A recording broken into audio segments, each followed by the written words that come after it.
नमस्कार, जय महाराष्ट्र. मित्रांनो, mutual fund सही है बॉस सिरीजच्या दुसऱ्या भागामध्ये आपल्या सर्वांचं खूप खूप स्वागत आहे.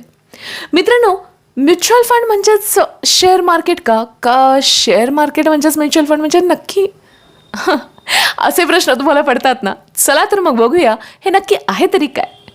मित्रांनो, शेअर ट्रेडिंग म्हणजे काय की तुम्ही एखाद्या कंपनीत थेट गुंतवणूक म्हणजेच त्या कंपनीचे शेअर स्वतः विकत घेता, म्हणजेच काय त्या कंपनीची भागीदारी विकत घेता. आता त्या कंपनीच्या प्रॉफिट अँड लॉसवर तुमचा प्रॉफिट अँड लॉस अवलंबून असतो, कारण तुम्ही भागीदार आहात.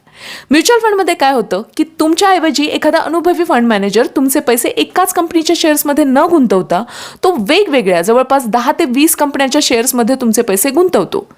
मग या 10 ते 20 कंपन्या एकाच वेळेला लॉसमध्ये जातील का? अजिबातच नाही.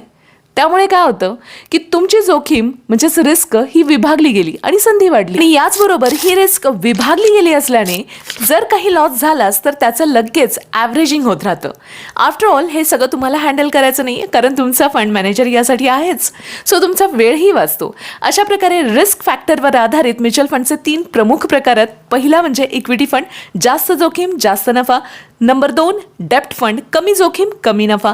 नंबर 3 हायब्रिड फंड, हे इक्विटी आणि डेप्ट फंडचं कॉम्बिनेशन असतं, म्हणजेच सगळं कसं बॅलन्स मोडवर. आता पुढच्या भागात या मुख्य 3 प्रकारांचा सखोल अभ्यास आपण करणारच आहोत. तोपर्यंत सेवी भागाला लाईक, शेअर, सबस्क्राईब आणि फॉलो नक्की करा. Thank you so much.